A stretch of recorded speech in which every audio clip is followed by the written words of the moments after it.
284장입니다. 4권 12장 6항입니다. 권징은 경우에 따라 처리 방법이 다양하다. 교회의 장로 정치의 이러한 권징의 질서는 어떠한 것인가를 계속 배워가고 있습니다. 장로 정치는 이렇게 권징이라는 질서가 성경의 기초에서, 또 성경이 상세하게 다루지 않는 것들은 노회나 총회라고 하는 또 이러한 기관을 통해서 교회법을 구성하고, 또 그 법이 기준이 되면 이제 치리와 또 재판을 할 수 있는 또 이런 사법적 절차가 마련된다라고 말씀을 드렸습니다. 그래서 어떤 교단보다도 이렇게 가장 건강한 견제 장치가 잘 마련되어 있고, 또 법치주의라고 하는 질서주의가 어떤 것보다도 훨씬 더 잘 체계화되어져 있는 이러한 견제 원리와 법치주의라고 하는, 그리고 그 법 아래에서 성도들이 안전하게 또 이렇게 무질서를 막으면서 신앙생활을 할 수 있는 울타리가 우리 장로 정치에는 아주 훌륭하게 이렇게 소개되고 있다라고 말씀을 드렸습니다. 자, 그럼 이제 이 처리 방법에 대해서 이 부분을 어떻게 수행하는 걸 좀 우리가 상세하게 알아야 된다라는 겁니다. 위에서 셋째 줄, 우선 위에서 말한 구별을 생각하라. 어떤 죄는 공적이고 어떤 죄는 사적이며 또는 비교적 비밀에 속한다. 그렇기 때문에 반드시 좀 더 프라이버시가 강하고 사적인 그러한 죄의 문제들은 조용히 처리해야 되는 겁니다. 또 목사와 장로님이 계신 당회만 알고 이렇게 그 안에서만 처리해야 되는 거예요. 그걸 함부로 이렇게 성도들에게 이렇게 오픈한다든가 이러면 안 되는 겁니다. 공적으로 문제가 된 것만 전체 성도 앞에서 그 죄에 대한 문제들을 공표하고 이렇게 소개를 해야 되는 것이지, 성도들의 사적인 개별적인 이러한 부분들을 함부로 막 이렇게 오픈하면 안 되는 겁니다. 예수전도협회라는 이단이 있어요. 한국교회에서 이단으로 정제됐는데, 이 카톨릭의 고해성사를 따라한다라고 변형을 해가지고 모든 죄를 오픈해서 공개적으로 회개해야 더 빨리 용서가 되고 더 빨리 하나님 앞에 은혜를 받는다, 이러면서 공개 회개 제도를 도입했습니다. 참 이 어리석으니까 이런 무지함에 빠지는 거예요. 세상 사람들도 이런 사적인 부분들은 그 비밀을 지켜줍니다. 그런데 교회가 세상에 회개한답시고 치고 앞으로 하나씩 나와가지고 한 명씩 나와갖고 자기의 개인적인 은밀한 이런 죄들을 막 공개적으로 이야기를 하는 거예요. 제가 전도사 때 다녔던 교회가 갑자기 어느 날 목사님이 여기에 빠지셔가지고, 처음부터는 안 그러셨는데 여기에 빠지셔가지고는 금요 집회를 천호동에 있는 그쪽이었었는데, 그쪽에 모여가지고 예수전도협회를 추종하는 그런 일반 교회들이 같이 모여서 금요 기도회를 하고 이렇게 집회를 했습니다. 도대체 뭘 어떻게 회개를 하는가 저도 궁금해가지고 이제 이렇게 예배를 지켜봤는데, 세상에 설교를 거기 권사가 대표예요. 그 단체에 권사가 대표입니다. 목사님들이 즐비하게 앉아가지고 권사가 설교하는 걸 받아 적는 거예요. 참, 그것도 기가 막힌데, 이제부터 하나님 앞에 회개하는 시간을 갖습니다. 모두 앞에서 회개를 해야 빨리 용서받습니다. 자, 이제 하나님 앞에 심각하게 죄가 있다고 생각하는 사람들은 앞으로 나와서 회개하세요. 이러니까 한 명씩 두 명씩 나와서 회개를 하는 거예요. 하나님, 제가 뭔가를 잘못했고 뭘 잘못했고요. 아주 사적인 이런 부분들을. 근데 이제 어디서 충격을 받았느냐면, 제가 어느 집사랑 바람을 폈고요. 이러면서 뭐 추행을 했고요. 너무 놀래가지고 인간의 본능상 궁금해가지고 누구지? 이렇게 눈을 떠서 저도 쳐다보게 되는 이러한 일들이 벌어지는 겁니다. 이게 너무 비상식적이고 몰상식한 거죠.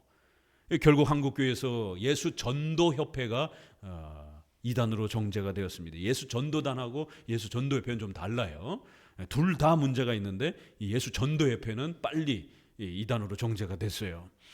이렇게 공개 회개 개념, 이런 부분들, 또 로마 카톨릭의 목사 앞에서 모든 죄를 고백해야 되는 것처럼 사제 앞에서 이런 고해성사 개념, 이런 것도 잘못된 거예요. 사적인 죄는 여러분이 기도할 때 혼자 하나님 앞에 회개하면 되는 겁니다.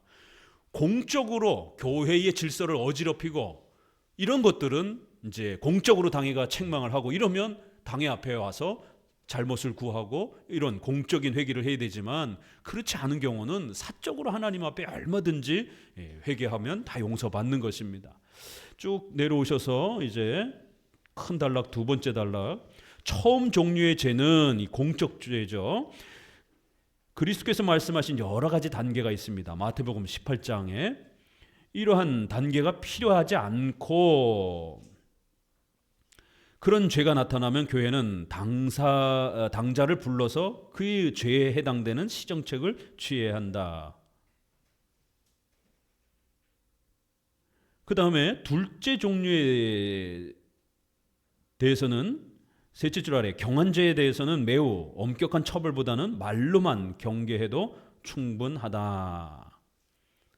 그러니까 이제 공적인 죄는 일단 우선적으로 그 해당되는 당사자들을 당회가 불러가지고 조치를 취하고 살펴보고 시정하면 되는 거예요. 그러나 사적인, 둘째 종류의 사적인 이런 경한죄들은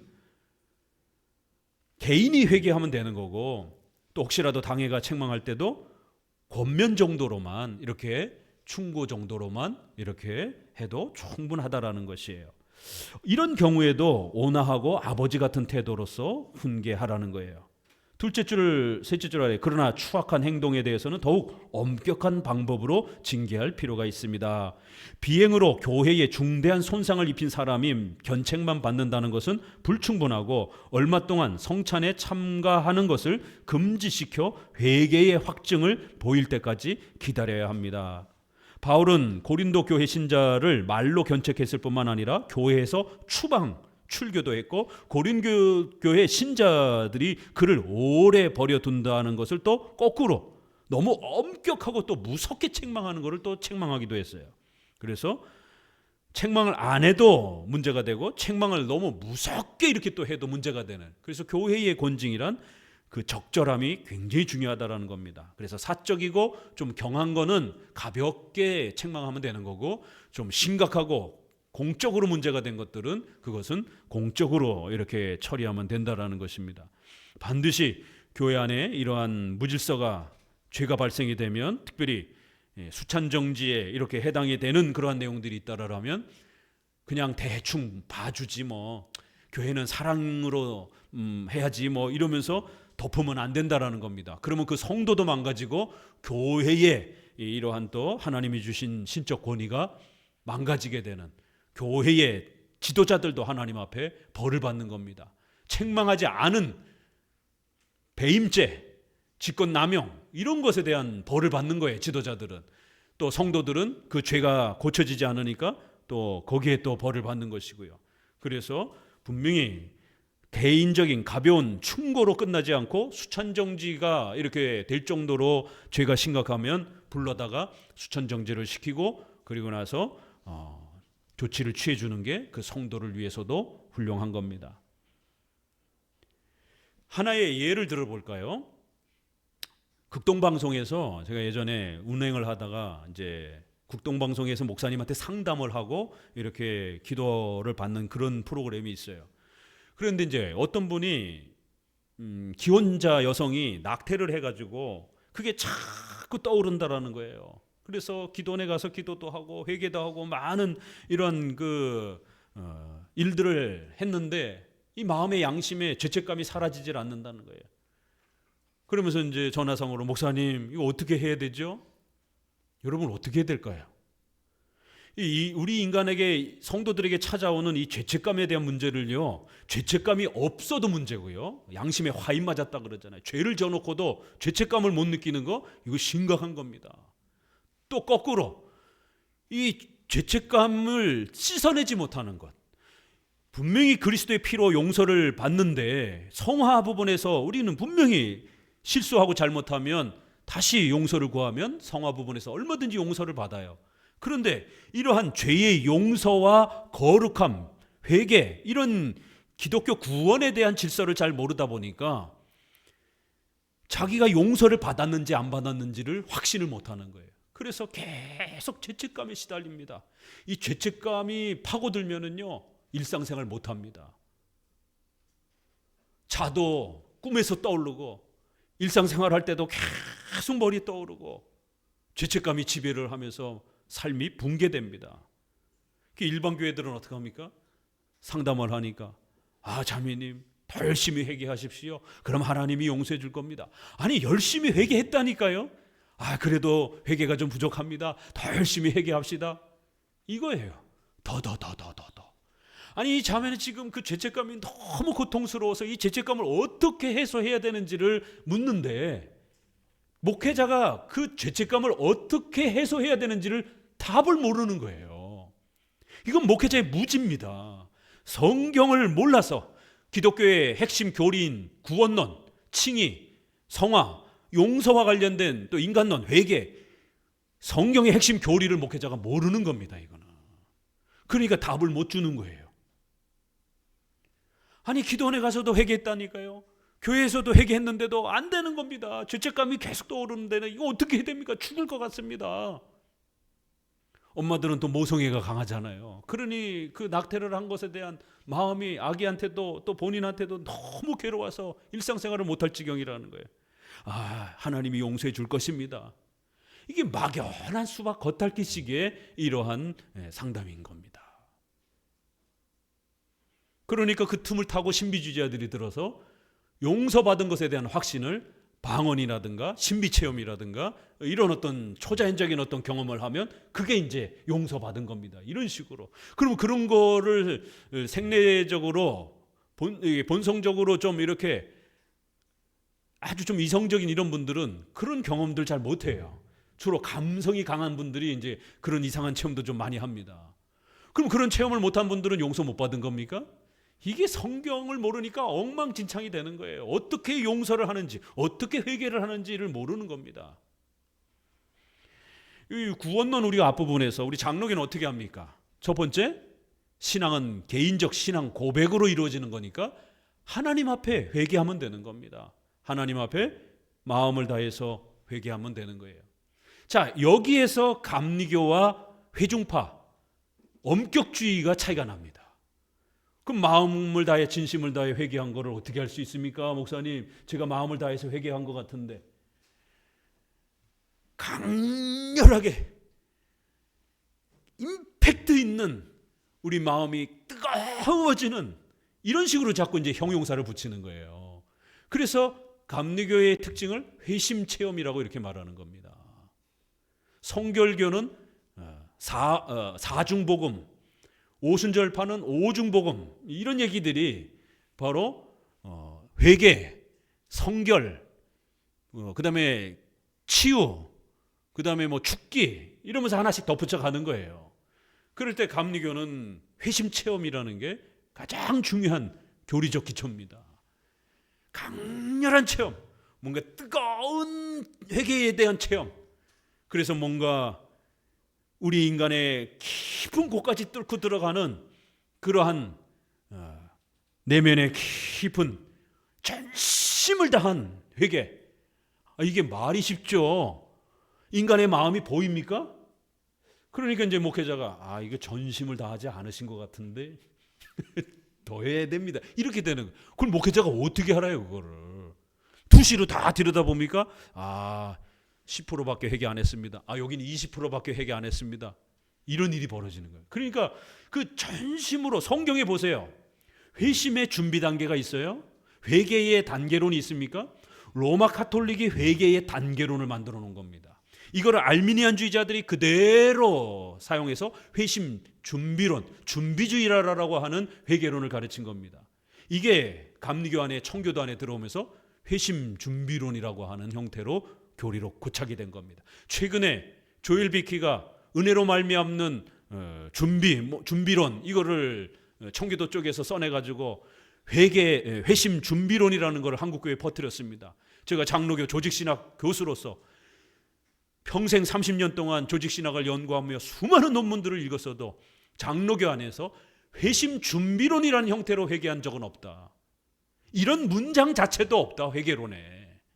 비판하기 위해서 잠깐 쓰는 그런 단어는 있었을지라도 우리가 회개론 할 때 이렇게 회개가 무엇이고 정의가 무엇이고 이렇게 할 때 이런 단어도 쓰지도 않는다. 이건 주로 저쪽에서 쓴 거다.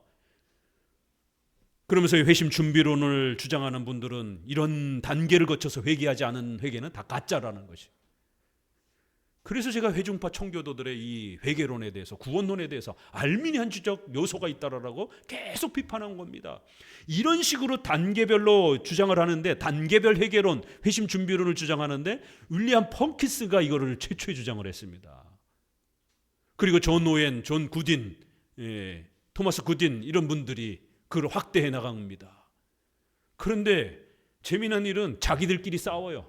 단계가 서로 달라가지고. 신조 총회를 통해 갖고 한 번도 통일된 단계를 확정한 적도 없어요. 어떤 사람은 10단계, 어떤 사람은 8단계, 어떤 사람은 5단계. 그럼 도대체 언제 회개가 되고 용서가 된 거예요 도대체? 각자가 목회자마다 단계가 다 다른데 이런 혼란이 벌어지는 겁니다. 성경에 여러분 단계별로 회개하라라고 하는 그런 표현 읽어본 적 있어요? 없습니다. 그저 회개하라, 마음을 다해서 회개하라, 진심을 다해서 회개하라. 그러면 진심을 다해서 회개하는 게 뭐예요? 그저 우리 마음속에 잘못을 뉘우치고 적어도 그 일에 대해서 내가 잘못했다라는 것을 반성하고 인식하고 이 정도입니다. 도대체 얼마큼 들여다봐야 더 진심으로 회개해야 된다 한두 끝도 없이 이렇게 몰아가지 않는단 말이에요. 그렇게 되면 공로주의가 됩니다. 인간이 자학하면서 고해하면서 로마 가톨릭처럼 그렇게 무릎으로 기면서 금식하면서 저 밑바닥까지 고해, 자해를 하는 것이죠. 인간의 몸을 그렇게 금욕을 하면서 그럼 마치 더 많이 용서가 되는 이런 형태로 넘어가 버립니다. 우리 마음에 이것이 죄다라는 사실을 인지하고 거기에 대해서 반성하고, 하이델베르그 요리문답, 소요리문답 보세요. 죄죽임, 의로삼 이렇게밖에 없어요. 죄에 대해서 각성하고 그게 죄인 줄 알고 하나님 앞에서 미안한 마음을 갖고 죄송한 마음을 갖고 하나님 잘못했습니다라고 마음으로 그 마음을 가지면 된다라는 거예요. 거기에다가 형용사를 더 많이 붙이지도 못합니다. 목회자가 그걸 다 파악할 수도 없는 거고. 그래서 개인적으로 그 죄를 인지하고 하나님 앞에 죄책감을 갖고 회개하면 되는 겁니다. 두 번째는 그래도 인간은 죄에 대한 용서의 확신을 못 가지니까 불안한 겁니다. 그래서 우리 장로교회는 당회가 권징 절차를 밟아주는 거예요. 이 회개 부분에서도 첫 번째, 그럼 개인적으로 제대로 회개했는가는 말씀, 십계명을 가지고 우선 파악하는 겁니다. 그냥 도덕적, 양심의 가책 정도로 사회적인 우리 도덕적인 어떤 그런 양심의 기준으로 보는 게 아닙니다. 사회적 양심의 기준에서는 봤을 때는 동성애 죄가 아니라고 그러잖아요 요즘에. 그러나 십계명을 기준으로 해서 낙태가 어떤 죄인지, 단지 세상 사람들의 모성애적인 그러한 찜찜함과 양심의 가책 정도로 회개하면 안 되는 거예요. 육계명을 통해서 살인하지 말라라고 하는 말씀을 정확하게 가르쳐 줘야 되는 겁니다. 그 살인죄가 인지가 돼야 돼요. 그래서 말씀을 통해서 자신의 잘못이 무엇인지를 정확하게 지적해 주는 겁니다. 그래야 회개를 하고 반성을 할 수가 있는 겁니다. 첫 번째, 성경을 통해서 죄에 대한 지적을 십계명을 통해서 정확하게 해줘야 된다는 거. 그래야 자기가 뭘 잘못했는지, 자기가 하나님 앞에 범죄한 사실을 정확하게 인지하고 회개하게 된다는 거예요. 두 번째, 그래도 인간은 연약하기 때문에 외적인 질서가 필요한 거예요. 그래서 이렇게 낙태를 하고 덮어두고 오래 살다가 하나님의 말씀을 통해서 설교를, 그날 살인하지 말라는 설교를 듣고 너무 양심의 가책이 돼서 회개는 했는데 너무 힘들어요. 그럼 우리 장로교는 어떻게 합니까? 당회를 찾아오는 거예요. 당회에 찾아와서 목사님 제가 이만저만 해서 이렇게 낙태를 과거에 했는데 양심의 설교를 듣고 너무 괴로워서 회개를 했는데도 너무 힘듭니다. 어떻게 해야 됩니까? 그럼 우리 장로교는 수찬 정지를 시키는 겁니다. 개인적으로 하나님 앞에 회개하고 하나님께 용서를 구하는 거예요. 그럼에도 불구하고 우리 인간이 연약해서 용서의 확신을 얻지 못할 때는 교회라고 하는 은혜의 수단을 사용하는 겁니다. 그래서 교회 안에서 이러한 낙태와 살인에 대한 부분은 단순한 권면의 문제가 아니라 이건 적어도 수찬정지의 교회적 권징 절차를 통해서 책망해 주는 겁니다. 그러면 이번에 수찬정지 한 2번 정도 하시면서 근신 기간을 가지세요. 자, 그래서 수찬정지를 하면서 근신을 했어요. 자, 그러면 당회가 이제 근신 기간이 다 끝났으니까 다음번엔 성찬에 참여하세요. 이제 하나님이 당신의 모든 죄를 용서해 주셨습니다. 목사님 그거 어떻게 알죠? 교회적 질서를 통해서 이렇게 선언해 주는 겁니다. 하나님이 세워주신 신적 권위로 교회의 책망과 권징으로 당신을 징계했습니다. 당신이 그 징계를 거부하지 않고 잘 순종했습니다. 그래서 근신기간을 잘 마쳤습니다. 이제 하나님이 근신기간을 잘 마친 교회의 권징과 책망을 잘 받아들인 당신은 하나님 앞에 용서되어진 것을 우리 당에는 보증할 수 있습니다.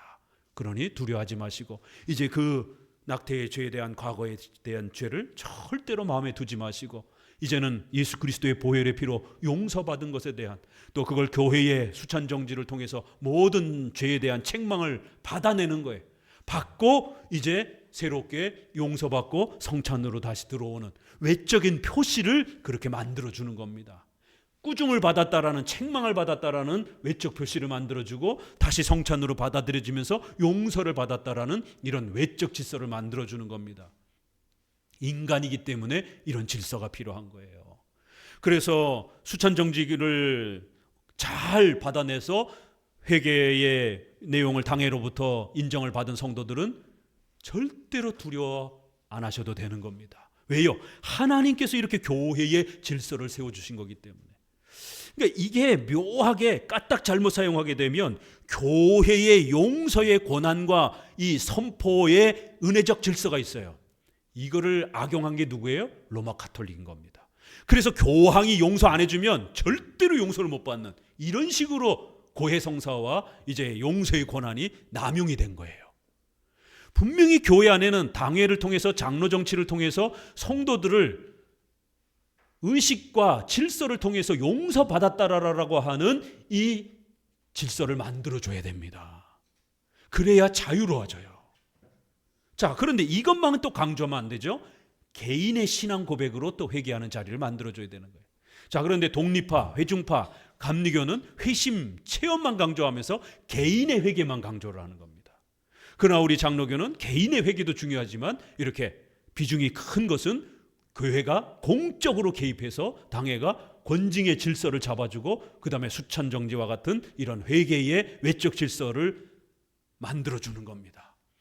하나님이 세워주신 제도 아래에서 야단을 맞고 그 회개의 근신 기간을 견뎌내면서 하나님 앞에 다시 용서받을 때까지 근신하는, 그래서 용서가 공적으로 이렇게 보증이 되는 거예요. 세례가 뭡니까? 구원받은 것에 대한 공적인 보증이잖아요. 이렇게 수찬 정지와 성찬을 통한 이러한 질서는, 성찬은 뭐예요? 성화의 보증이란 말이에요. 성화, 우리가 더 거룩해지고 더 용서되어졌다라는 것을 성찬을 통해서 보증해 주는 겁니다.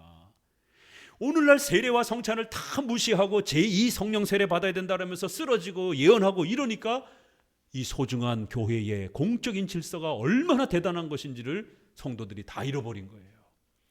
이렇게 세례를 통해서 우리가 구원받은 것에 대한 어마어마한 자신감을 우리 성도들이 갖고 살아가는 것처럼 성찬이라고 하는 이것을 권징 아래에서 사용하면서 성도가 혹시라도 그 죄책감을 쏟아내지 못하고 잊어버리지 못하면 이렇게 공적인 수찬정지의 교회적 권징의 질서를 잘 받으시면서 하나님 앞에 다시 용서되어서 수찬정지에서 풀어지고 성찬으로 들어올 때 용서에 대한 자유함을 얻는 겁니다. 자, 그 다음부터는요, 이제 자꾸 죄책감을 용서받지 못했다라고 마음에 자꾸 생각하게 되면 그거 자체가 죄가 됩니다. 왜요?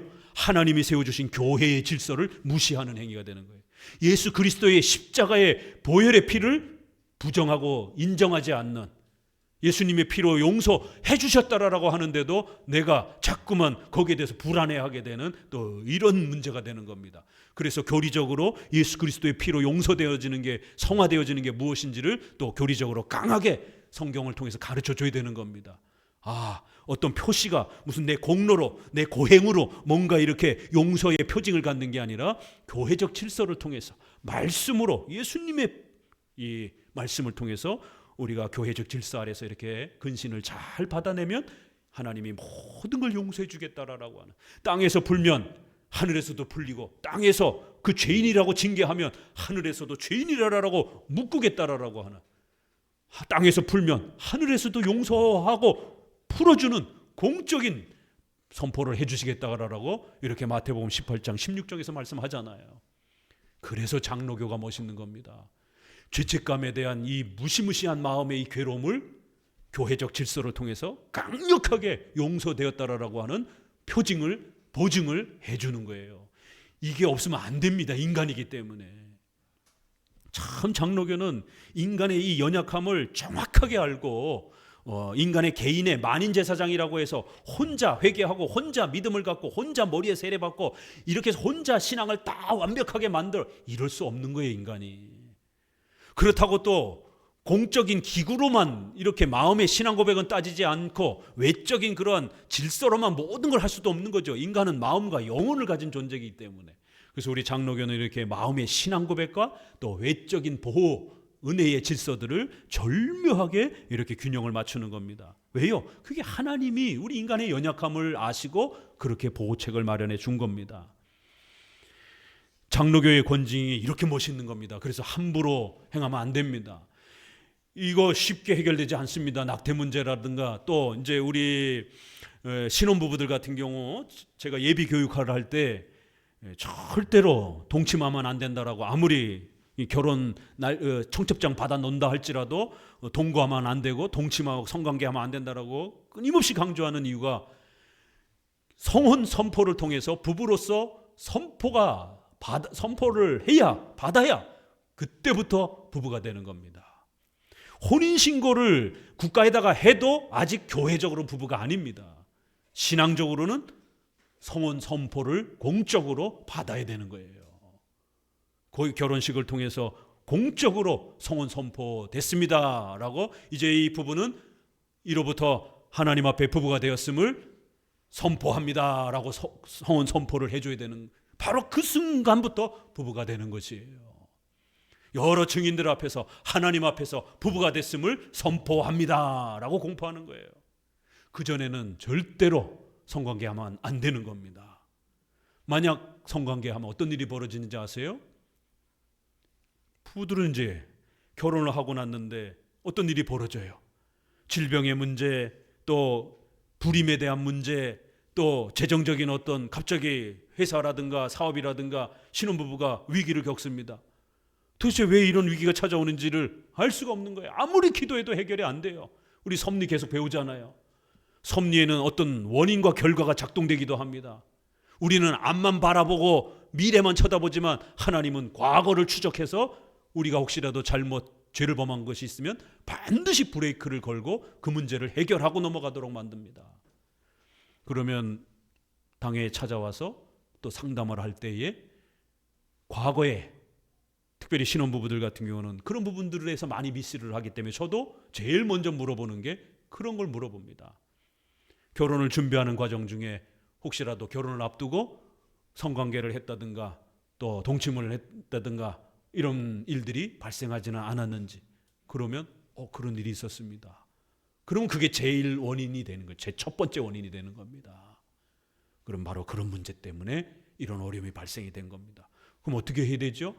그럼 이거는 사적인 좀 더 은밀한 그런 문제잖아요. 그거를 전체 성도들 앞에서 이 부부가 결혼 전에 동침했대요 이렇게 드러내면 안 되고, 그거는 당회 아래에서 목회자와 장로님만 비밀스럽게 알면서 수찬 정지를 진행해 주는 거예요. 그러면 이렇게 몇 번 근신하면서 하나님 앞에 회개하는 기간을 가지십시오. 그리고 난 다음에 회개를 통해서 성찬으로 다시 초대해 주는 거예요. 이미 과거의 시간은 저질러진 일이잖아요. 그런데 그거를 어떻게 회개하고 마무리를 해야 되는지는 성경적 방법으로 해야 되는 겁니다. 개인적으로 그게 잘못인지 깨닫고 회개하는 거예요. 세상 사람들은 그거 죄라고 아니라고 그래요. 신혼 혼수라고 그래요. 배불러 갖고 오면 결혼하기도 전에 임신해서 오면 혼수라고 그래요. 그러나 우리 기독교인들은 죄라고 그러는 겁니다. 그러면 죄인 줄 알고 깨닫고 회개하고 당의 절차를 통해서 수찬 정지를 받고 그 다음에 다시 성찬으로 초대가 되는 거예요. 목사님, 그럼 이제부터는 우리가 더 이상 이 죄에 대한 문제에 대해서 하나님으로부터 꾸중과 책망을 받지 않는 건가요? 네, 더 이상 하나님이 이제 앞으로 이 결혼 준비하면서 발생했던 이 문제에 대해서는 하나님이 두 번 다시 묻지 않습니다. 그렇기 때문에 자유함을 얻으셔도 됩니다. 이제부터는 부부가 됐으니까 바람을 핀다든가 이런 문제가 발생이 되면 그땐 징계하지만 과거에 이렇게 부부 성적인 그런 욕망에 또 무너진 부분에 대해서는 이제 완벽히 용서되어진 것입니다. 그러면 어떤 일이 벌어진지 아세요? 그 찾아왔던 어려움이 해결이 됩니다. 질병의 문제, 경제 문제, 임신의 불임 문제, 그래서 임신이 되기도 하고. 이것도 간증거리가 있어요, 사실. 여기 계신 분은 아니기 때문에 말씀을 드릴 수 있는데, 그렇게 해서 불임 때문에 어려워가지고 기도하고 같이 이런 역사 속에서 임신이 되어지고, 그냥 생겼으면 우연이지만 목회자가 그 절차를 밟아주고 난 이후에 목회자가 강력하게 약속하는 거죠. 이제 하나님이 임신에 대한 축복과 이런 부분들을 또 해주실 것입니다. 이게 성도들은 불안하잖아요. 그런 약속을 통해서 위로를 받는 겁니다. 근데 정말 임신이 되어서 그 기쁨을 또 누리고, 이 목회하다 보면 이런 일들이 비일비재합니다. 성도들을 정확하게 어떻게 치료해주고 용서의 단계로 나아가야 되는지 목회자가 알아야 됩니다. 그러기 위해서는 교리와 교회 정치의 이런 질서를 정확하게 알아야 되는 거예요. 그래서 장로교 목회자는 이제 우리 개인적으로 상담을 할 때 이렇게 방향을 알려주잖아요. 이렇게 가셔야 됩니다. 이거 반드시 이렇게 되면 성취되어질 것입니다. 이런 확신 있는 약속을 하는 겁니다. 아니, 교회 정치의 근신과 이런 수찬 정지가 이게 도대체 뭐라고, 이걸 잘 견디면 그런 임신의 문제, 이게 보통 문제입니까? 재정의 문제, 질병의 문제, 이게 해결된다라고 목회자가 그걸 어떻게 장담합니까? 안 이루어지면 어떡할 거예요, 나중에? 만약 그거 안 되면 어떡할 거예요? 그럼 목회자의 엄청난 명예가 달린 문제인데, 일반 목회자들은 그 약속 못 합니다. 될지 안 될지 자기도 모르는 거니까, 불안한 거니까. 그렇지만 우리 장로교 목회자는 성경이 그렇게 질서를 우리에게 가르치고 있기 때문에 그렇게 하면 반드시 하나님이 회복시켜 주시겠다라고 약속을 해놓으신 것이라 장로교 목사는 된다라고 강력하게 답을 주는 겁니다.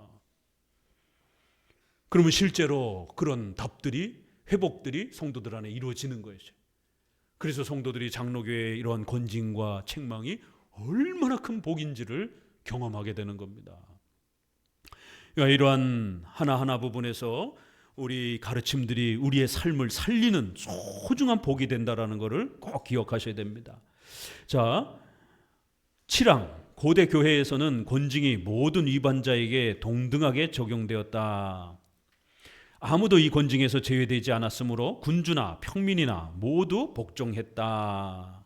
그래서 데오도시우스 황제는 데살로니가에 있는 학살 사건 때문에 늘 많이 얘기했던 사건이죠. 암브로시우스의 명령으로 성찬 참가 금지를 당했을 때 목회자가 말렸는데 왕이 그거를 너무 포악스럽게 진압을 한 거예요. 그래서 성찬 금지를 시켰습니다. 그럴 때 교회 회중 앞에서 다른 사람들에게 속아서 저지른 자기의 죄를 통곡하며 신음과 눈물로써 용서를 빌었다. 위대한 왕들도 만왕의 왕이신 그리스도 앞에 엎드려 애원하는 것을 불명예로 생각할 것이 아니다. 일반 평신도 중에 왕과 같이 이렇게 높은 직분에 있는 사람도 교회의 이러한 권징과 이런 부분들을 존중해야 된다라는 거예요. 자, 또 넘겨보시면 286페이지 같이 읽어봅니다. 첫째 줄, 바울이 사람을 출교한 조치는 합당한 것이었으나 거기에는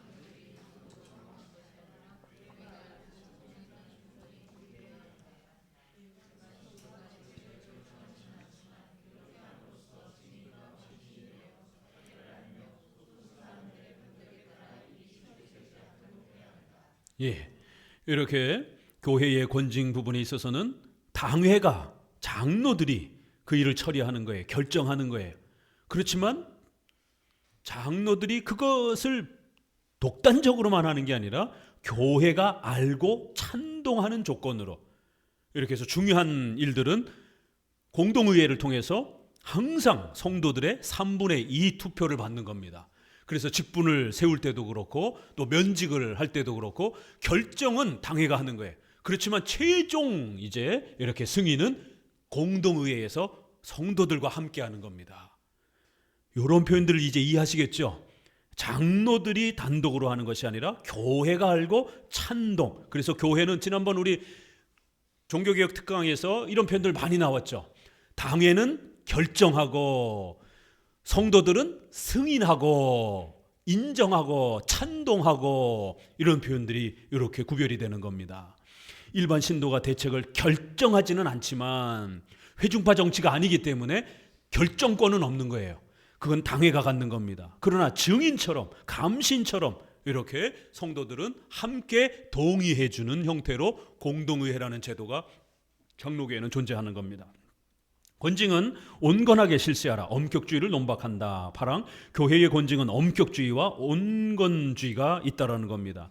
아까 말씀드렸던 이런 아주 진심을 다해서 전심을 다한 회개 체험, 회개 준비론 이렇게 자꾸 나오게 되면 엄격주의로 갈 수밖에 없어요.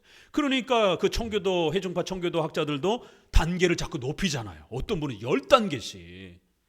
그럼 도대체 10단계에 거쳐가지고 어떻게 회개를 합니까? 그럼 9단계 이른 사람은 아직 용서 못 받은 거고 10단계 이른 거는 용서받은 거고 또 그거를 목회자가 어떻게 분별할 것이며 본인은 또 그걸 어떻게 이게 9단계인지 10단계인지 어떻게 합니까? 그거를 마음의 문제인데. 그래서 교회 역사 속에는 자꾸만 엄격주의가 나오는 거예요. 교회의 권징을 아예 안 하려고 하는 것도 문제지만 또 하는 데들은 또 너무 엄격주의로 가는, 이제 특별히 우리 안에 개혁주의 안에 조심해야 되는 건 하이퍼 칼비니즘, 하이퍼 청교도, 주로 이런 분들이 엄격주의로 가요.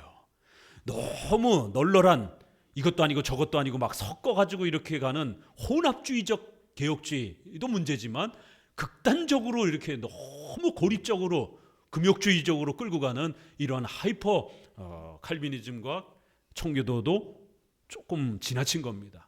그래서 큰 틀에서 보게 되면 주류는 이 중간쯤에 있는 이러한 칼빈주의 개혁주의가 가장 건강한 그러한 입장입니다.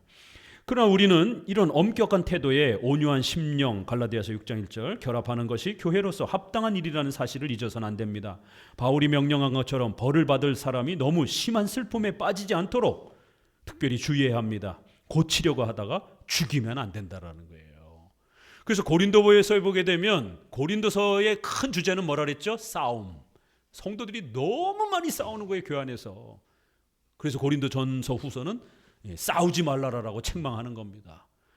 그래서 이 싸우는 성도들을 어떻게 책망하고 훈계해야 되는가, 이런 교회 정치에 대한 이야기가 고린도전후서 이야기입니다. 세상에 아버지와 아들이 한 여자에 빠져가지고 여자 하나를 두고 아버지와 아들이 간음을 같이 하는 거예요. 고린도전서 5장에 세상에 이런 성도를 그냥 내버려 뒀다라는 거예요. 만약 내가 갈 때까지 이거를 조치하지 않으면 가만두지 않겠다라는 거예요. 속히 권징을 해서 쫓아내라라고 이렇게 책망을 합니다. 권징을 너무 안 해서 문제가 된 겁니다. 그런데 이제 고린도 후서로 넘어가게 되면 이제 전서니까 나중에 이제 또 이렇게 한참 지나고 나서 보니까 너무 무섭게 또 권징하는 또 이게 또 문제가 된 겁니다. 그래서 어느 정도 회개를 하면 용서하고 받아들여줘야 되는데 더 넌 아직 덜 됐어. 넌 아직 넌 회개가 아직 덜 됐어. 그래서 아예 교회로 다시 돌아오지 못하게 할 정도로 너무 무섭게 이렇게 권징을 하고 있는 게 발견이 된 거예요. 그래서 또 그 고린도후서에서는 웬만하면 용서하라라고 이렇게 고린도서를 보면 참 재밌습니다. 이렇게 엄격주의에 대한 이런 부분들 고치려고 하는 거지 우리는 죽이려고 하는 건 아니라는 거예요. 성도를 고치려고 하다가 너무 엄격하게 해서 죽이면 안 된다라는 겁니다. 이 회중파 청교도 목회하시는 분들 보면 성찬을 무지무지하게 까다롭게 합니다. 엄격하게 합니다. 그래서 웬만해서는 성도가 성찬에 못 참여하는 그 자격을 너무 엄격하게 이렇게 관리하는, 자격 관리를 안 해도 문제가 되지만 이렇게 너무 까다롭게 관리를 하는, 그래서 어떤 분들은 구원론도 흔들려가지고 그 교회 가니까 다 세례 받았는데도 구원 못 받았다고 그러고 성찬도 웬만해서 못 참석하게 만들고 너무 힘들었다라고 이런 이야기들을 갔다 오신 분이 그런 얘기들을 하셔요. 왜요? 이 엄격주의에 빠져 있기 때문에 그런 겁니다. 쭉 내려오셔서 밑에서 8째 줄 정도, 죄인이 교회에 대해서 회개한 증거를 보이고 그 증거에 의해서 그의 힘이 닿는 대로 교회에 끼친 누를 씻어버린다면 더 이상 그를 추궁해서는 안 된다. 그 힘이 닿는 대로 최선을 다해서 그 성도가 회개한 것처럼 보이면 얼마든지 받아들여주고 용서해주면 되는 거예요. 이 점에서 볼 때 우리는 고대인들의 과도한 엄격주의를 도저히 용납할 수가 없다. 그것은 주의 명령에서 완전히 떠난 것일 뿐만 아니라 극히 위험한 짓이었다. 엄숙한 참회와 수찬정지를 혹은 7년, 4년 혹은 종신도 이 가톨릭에서 벌어지는 거예요.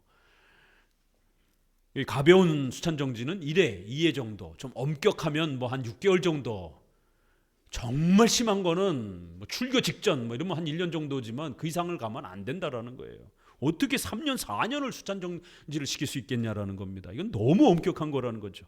287페이지.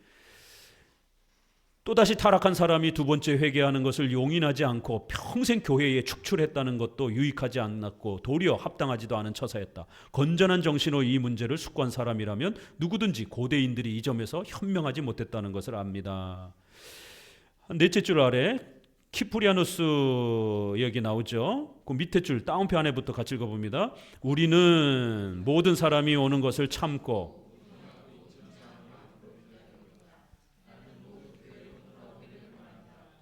다음 둘째 줄 아래, 나는 모든 일을 용서하며 많은 일을 묵인한다. 형제들을 모으겠다는 열망으로 나는 하나님께 대한 허물을 자세히 법적으로 검토하지 않는다.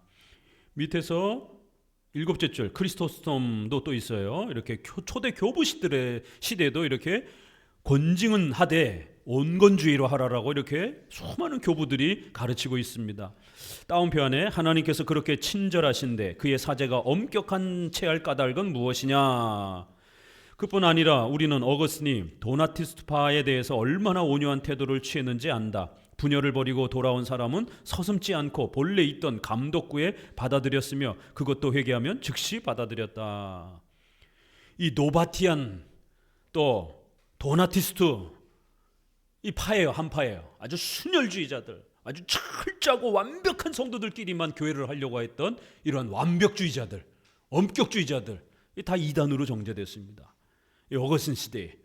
종교개혁 시대 때는 누구예요? 제세례파. 그리고 이제 오늘날에 와서는 이제 이렇게 경건주의라든가 이쪽 계열에서 너무 지나치게 엄격주의로, 그러니까 교단 이름이 성결교단이잖아요. 우리가 성결교단의 장단점이 있는 겁니다. 그럴 때 교단 이름이 어떻게 하면 성결교단이냔 말이에요. 완벽하게 성결을 추구하려고 하는 이런 목적을 갖는 겁니다. 그러니까 좀 부족한 성도들은 가차없이 징계하게 되는 거예요. 성결이 부족한 사람들은. 구세군은요, 군대처럼 살아야 된다라는 거예요. 성결교도 마땅치 않아가지고 또 거기서 나온 사람들이 구세군을 또 이렇게 이제 구세군이 먼저 나왔나? 성결교가 먼저 나왔나? 이렇게 구세군, 성결교, 이게 다 감리교에서 나온 거거든요. 감리교가 개혁을 제대로 못한다 이렇게 해갖고 감리교보다 더 센 회개, 더 엄격한 성결. 그래서 하나는 군대처럼, 하나는 교단 이름을 성결교단이라고까지 이렇게 지을 정도로 너무 엄격하게 완벽한 성도들의 성결, 성화를 이렇게 회개를 요구하는 이런 형태로 방향을 잡은 겁니다. 또 최근에 회중파 청교도 이런 분들. 그래서 리차드 백스터가 훌륭한 청교도로 처음에 시작했는데, 리차드 백스터 얼마나 유명한 사람입니까?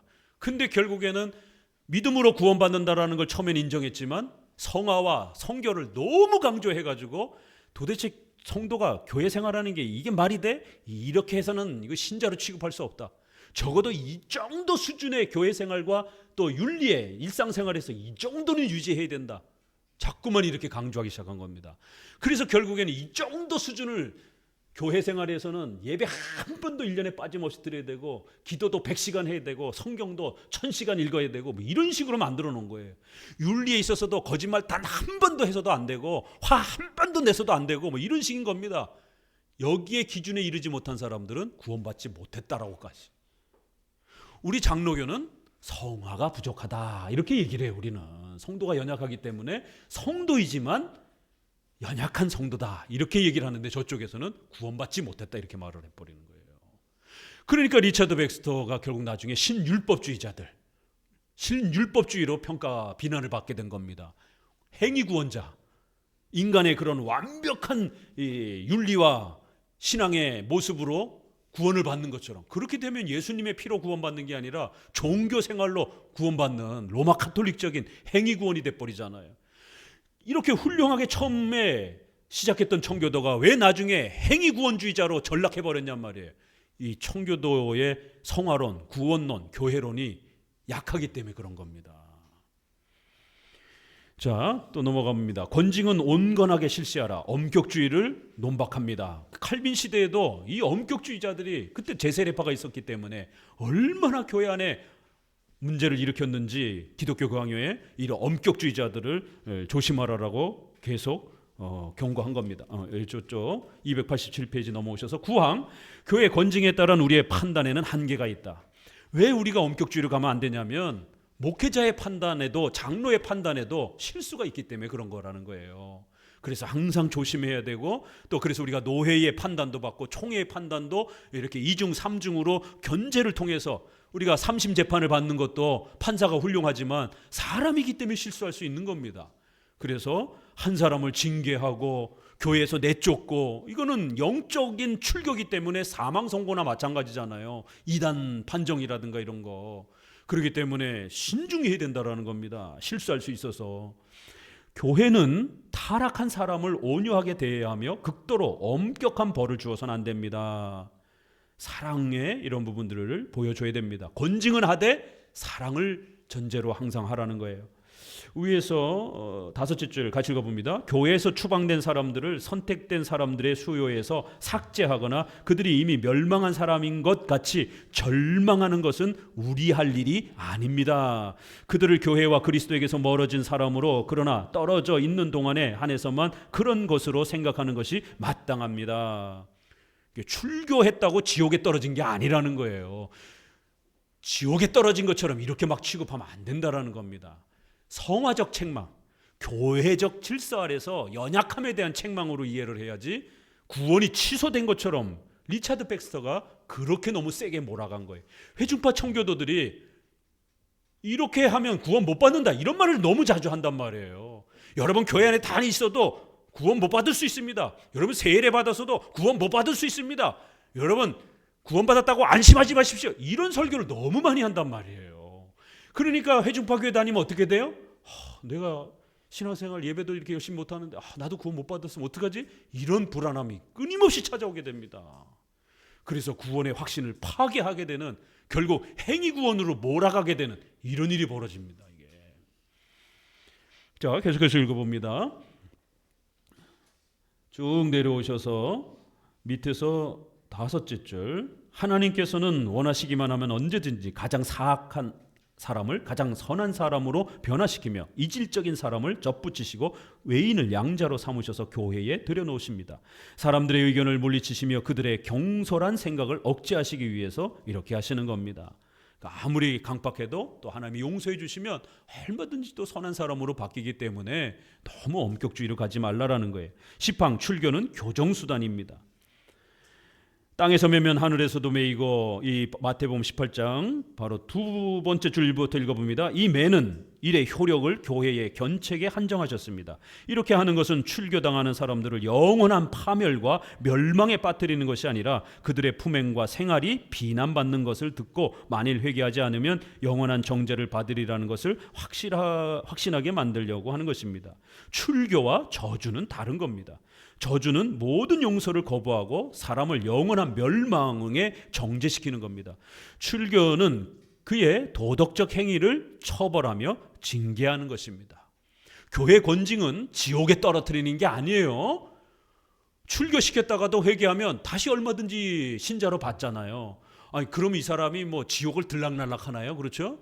그건 아니란 말이에요. 출교했다라는 건 지옥에 떨어뜨린다는 말이 아니라 교회적 범죄, 교회적 질서에서 책망과 성화적 꾸중을 받는다라는 그런 개념이라는 거예요. 그래서 지옥에 떨어뜨리는 저주가 아니라 책망과 야단을 맞는 그런 개념이라는 거예요. 출교도 벌을 주는 것이지만 장차 정죄를 받으리라는 것을 미리 경고함으로써 사람을 불러 돌이켜 구원을 얻게 하려 하는 것입니다. 둘째 줄 아래 교회의 권징은 출교된 사람들과 친밀한 접촉을 가지는 것을 금지하지만 이렇게 출교받은 사람은 우리 성도들이 함부로 교제하면 안 됩니다. 우리는 온갖 수단을 다해서 그들을 바른 생활로 돌이키며 교회에 돌아와서 함께 연합된 생활을 하도록 또 부지런히 또 관심을 가져야 될 또 이러한 질서도 필요하다라는 거예요. 그들을 원수같이 생각하지 말고 형제같이 권하라는 데살로니가 3장 15절.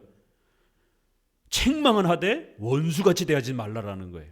참 절묘한 표현이죠. 사적 견책과 공적 견책에서 이 온유한 태도를 유지하지 않는다면 우리는 곧 권징에서 도살 행위로 타락할 위험성이 있게 됩니다. 무서운 표현이잖아요. 엄격주의로 가게 되면 성도를 죽이는 도살 행위가 될 수 있다는 거예요. 아니 왜 회중파 청교도 목사들은 이런 기독교 강요의 구절을 도대체 안 읽는 거예요? 읽고 나도 잊어먹는 거예요. 왜 이렇게 엄격하게 하냔 말이에요. 그러니까 그분들은 교회가 타락할까 봐, 신앙이 느슨해질까 봐 그걸 염려해서 그러는 거예요. 그러나 빈대 잡으려고 하다가 초가상가 나태우는 일이 벌어지는 겁니다. 성도의 그 자그마한 잘못, 나태하고 게으른 거를 바로잡으려고 하다가 성도를 완전히 도살시키는 일이 벌어진다라는 겁니다. 그들의 입장에서 장로교 목사인 저를 보게 되면 뭐 이래도 용서해주고 저래도 용서해주고 되게 느슨하게 보이는 거죠. 그렇지만 또 저희 입장에서 일반 교회에서 이 장로교를 보게 되면 이런 권징을 이야기하고 굉장히 또 엄격해 보이는 것처럼 보이는 거예요. 그래서 중간 정도의 우리 장로교는 서 있는 겁니다. 교회 역사에서도 늘 이런 일들이 있었어요. 11항 교회 권징에 대한 완고한 과격주의를 배척합니다. 둘째 줄 읽어봅니다. 도나티스파에 반대한 어거스틴이 주장한 것 같이 평신도들은 장로회가 죄악을 부지런히 시정하지 않는 것을 보더라도 그것을 이유로 교회를 즉시 떠나서는 안 됩니다. 이 우리 성도들 중에 아주 과격한 분이 있어요. 아니 지금 있다는 게 아니라 보편적으로 그런 분들이 교회가 권징 안 하는 거를 보면 너무 느슨하게 권징한다고 이 교회는 권징이 없어. 이 교회는 너무 널널해. 이러면서 뛰쳐나가는 거예요. 최근에 나가신 성도 몇 분 중에서도 너무 과격한 분들이 있었어요. 처음에 교회 올 때부터 이분이 교회로 과연 얼마나 적응하실까. 왜요? 대화하고 상담하는데 너무 엄격한 거예요.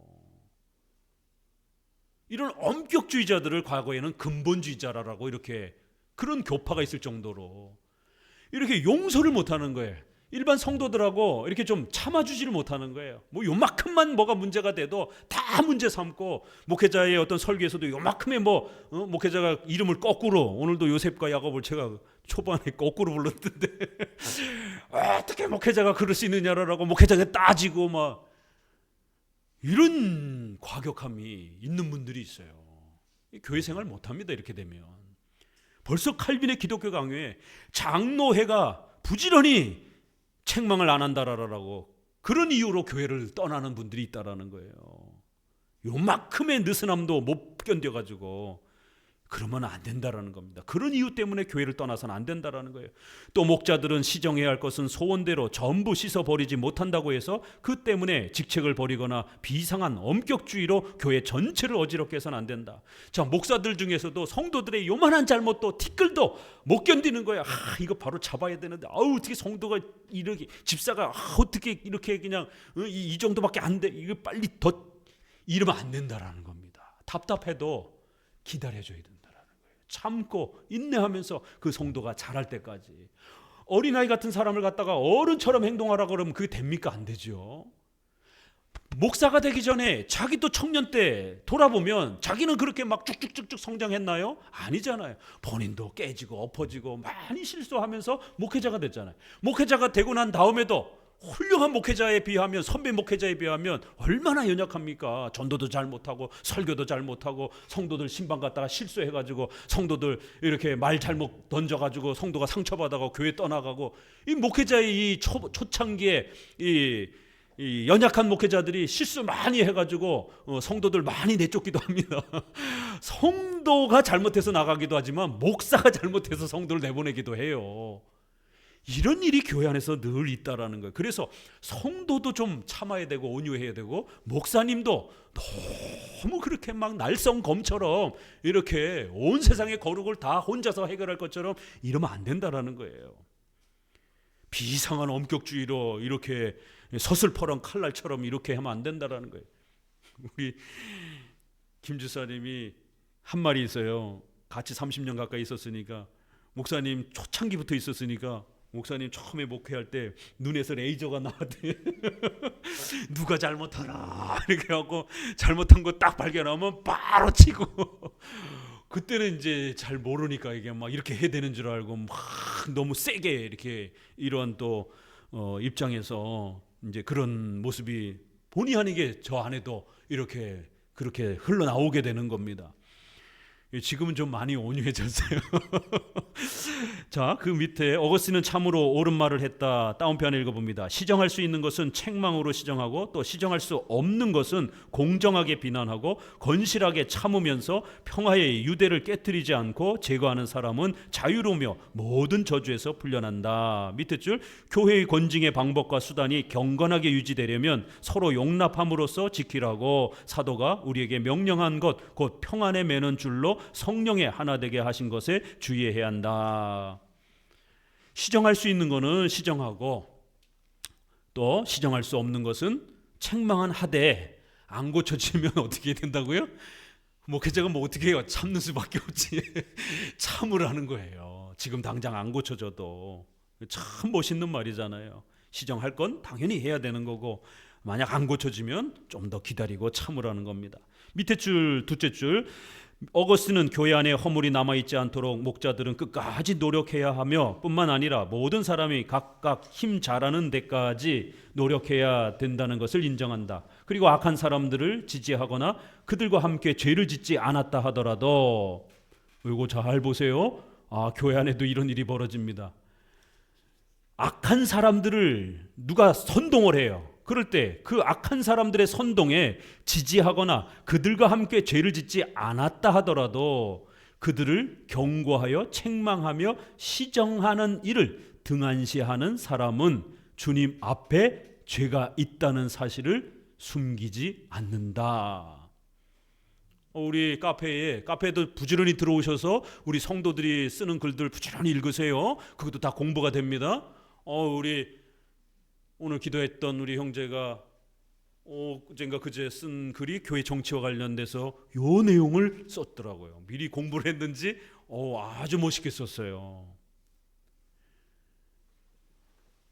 교회를 비난하고 참아시면서 욕하고 이런 대화 공간이 있으면 지금 그 얘기입니다.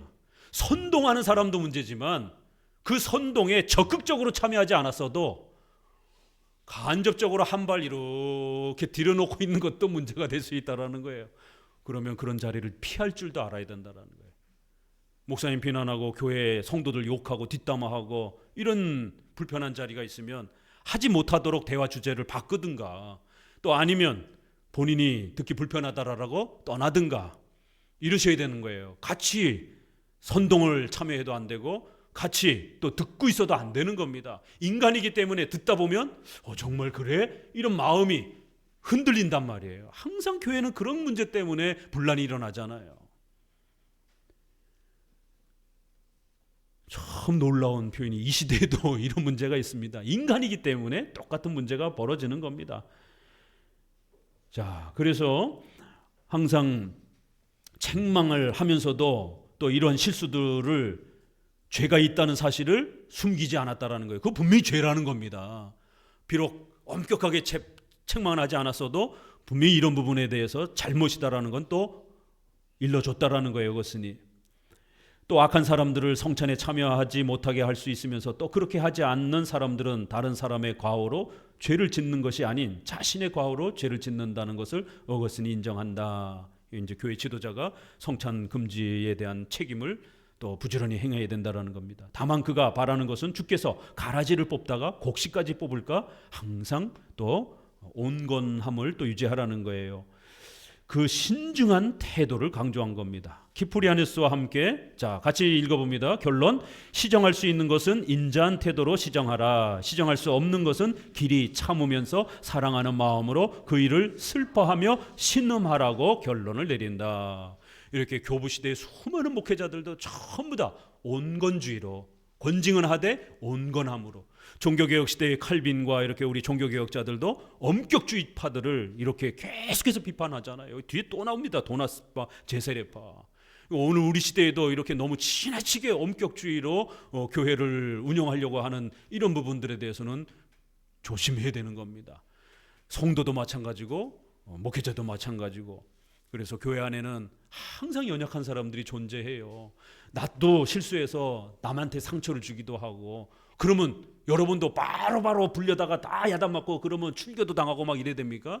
아니잖아요. 본인도 많이 실수할 때 또 성도들이 참아주고 또 교회도 참아주는 것처럼 본인도 또 성도들이 자기한테 어떤 말실수를 하고 또 행동에 있어서 좀 불편하게 하더라도 그거 못 참아가지고 막 또 붕괴하고 막 이러지 마시고 용서해 주셔야 되는 거예요. 좀 참고 인내하고. 그래야 신앙 공동체가 유지가 되지. 이 색깔이 이렇게 다 다른 사람들을 어떻게 우리가 하나의 공동체로서 우리가 유지해 갈 수 있겠습니까?